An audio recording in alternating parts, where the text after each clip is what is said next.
The best way is to actually generate a lot of from word of mouth about your business, about your product, about your service, because that's free and that is very, very effective in the sense that when you get referred by someone to another person who might want to get your product or service, that is very powerful referral right there.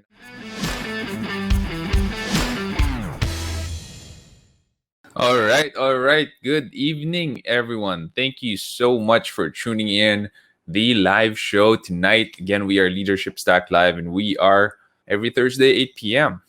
All right. Today, we have a couple of questions on Discord that was left over last week when I had the AMA with Miss Antoinette Aquino.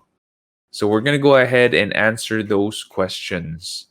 So let's start off from one of the questions that I wasn't able to address last week, and that is from Nino on the advertising side of TikTok, which would be better in terms of pricing and impact.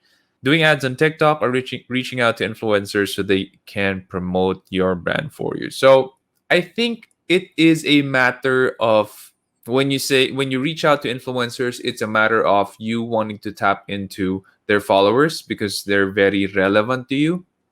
And when you talk of influencers, these are like little gods or little kings and queens who have a huge fan of following.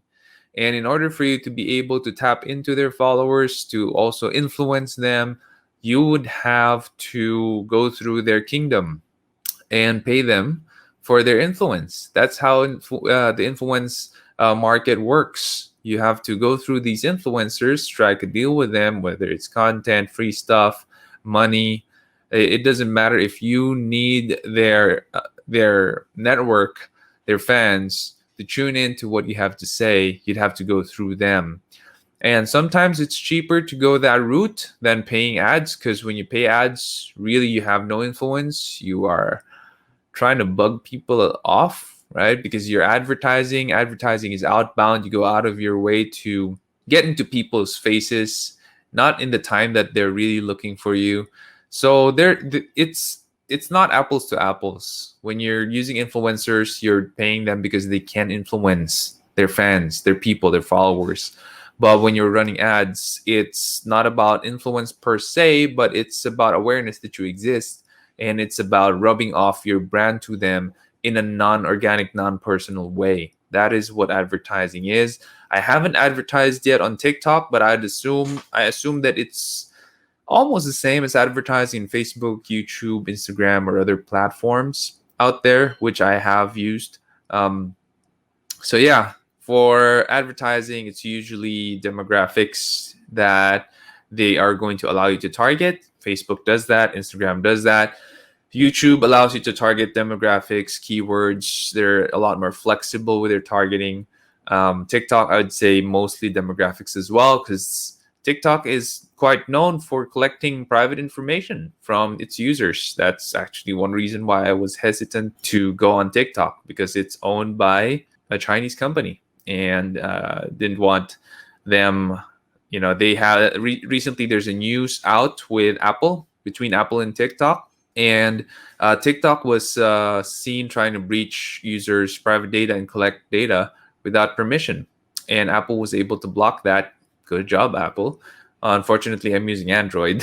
So having second thoughts having TikTok on the app. But my team in Leadership Stack has influenced me as well to do TikTok. So there you go. We are on TikTok. That's the link, Leadership Stack. And also I was influenced to get into it by Marvin Guillermo and last week's guest, Tony Aquino. So I'm just trying it out. Let's see if it works. But if it doesn't, we're always going to be on Spotify and YouTube anyway. Next question, what are the best ways to grow organically, especially when your startup is still in the early stages? The best way is to actually generate a lot of word of mouth about your business, about your product, about your service, because that's free and that is very, very effective in the sense that when you get referred by someone to another person who might want to get your product or service, that is very powerful referral right there. And I know because my clients who are loyal to SEO Hacker and what we do and who have reaped the benefits of our work have been referring us left and right. And I'm so pleased and happy whenever I am personally tagged in Facebook groups whenever there are people looking for SEO. Makes me so happy. It's word of mouth, right? You can't beat that. And one of the other things that I use to grow my business organically, SEO Hacker, is to do content marketing. And I was writing, so it was free for me. That was organic free growth for me. When I was blogging about SEO, everything I was learning, I made sure that people could subscribe and tune in whenever I have news about the SEO industry or new strategies out there about the SEO industry. And we still blog about new strategies and updated strategies. We were able to publish earlier about SEO copywriting. By the way, for those of you who are subscribed to the SEO Hacker newsletter, sorry for the double send. The first send was completely broken and we were testing things out. And I'm really sorry about that, but we were able to fix it. And now if you want to go ahead and read the SEO copywriting article, how to do SEO copywriting right, then just go ahead and tune in SEO-hacker.com. You'll be able to find it.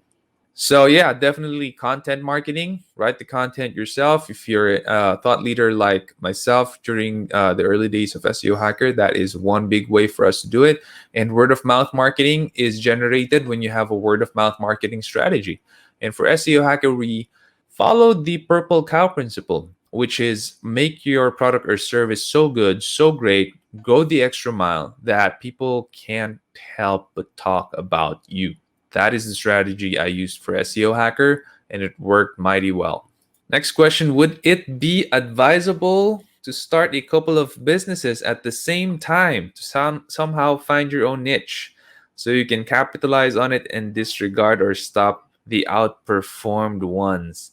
Personally, I would not encourage this because starting a business is very hard. It is very hard. I know that it is downplayed by a lot of people out there, maybe thought leaders as well, but it is very hard. That's what I can tell you. And this is why a lot of people, especially new people who are trying to start their business, they fail. 9 out of 10 businesses fail. That's a 90% failure chance. And the reason behind that is one business can kill you. I mean, it can wipe out your capital, wipe out your emergency funds, everything. Starting two businesses, that can be devastating. So I don't really recommend starting two businesses at the same time. If you want to find out if a business works or not, use the lean startup method. I cannot recommend it enough. It's a book by Eric Rice, Ries. I read it, I used it for Queries, which is my second company.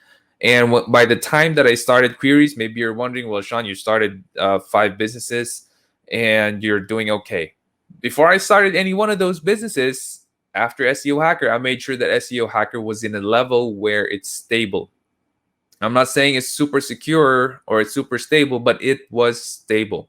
Stable enough for me to start another business. And all of my other businesses are actually vertically relevant to what SEO Hacker is doing. Even the Aquascape business. Because the Aquascape business, the entire front of the business is the website. I don't have a brick and mortar store. So it's vertically relevant to SEO Hacker. And it's just a hobby business. Everything I'm making there, I grow from my aquariums, which really doesn't cost me a lot of money. There's, of course, the water change, the lighting, the pump. So there's a little bit of electricity and water involved to grow the aquatic plants that I am selling online. But other than that, doesn't cost me a lot to grow them and cut them and sell them. So it's a hobby business, doesn't make a huge load of money, but I'm an aquarist. I have 2 aquariums right behind me, and I love the hobby. So that's why I started the business. But I only started it because I could make it. I knew I had a really, really good shot in making it make money. I knew it from the beginning because I was looking for websites that actually rank really well in selling aquatic plants and livestock, and there was nothing. So when I started aquascape.ph, immediately we were ranking number 1 for the keywords of the plants and livestock, and we're still number 1 right now because SEO Hacker, that's my business. We're ranking number 1 for our keywords, and we got number 1 for Aquascape as well, and it's generating money. Every month we're selling a good 5-digit worth of plants and livestock, which is unbelievable. But yeah, so but I didn't start the businesses at the same time because one business can kill you. It could wipe out your capital. That's the truth. And one business is hard enough, especially if it's your first business. It's hard enough. Starting two at the same time, that is that's just crazy. I think that your chances of winning, making a successful business is going to be way slimmer if you're starting two at the same time. Hope that helps. In business, which matters more, product or system? I'd say it's always product. It's always the product. What are you going to do with the system if you're not making any sales, right? So it's all sales is very important. I would argue it's the most important thing. There was one person who asked me before, Sean, what's the most important thing for a business owner or for a business? And the answer is super simple. I didn't even bat an eyelid. I said it's customers. If you don't have customers, you don't have a business. If you don't have sales, you don't have revenue. If you don't have revenue, what are you gonna use to buy more stocks or to pay your people? Nothing. So it's always going to be product or the service itself. Service, we could consider that as the product as well. The system becomes important because you're scaling up.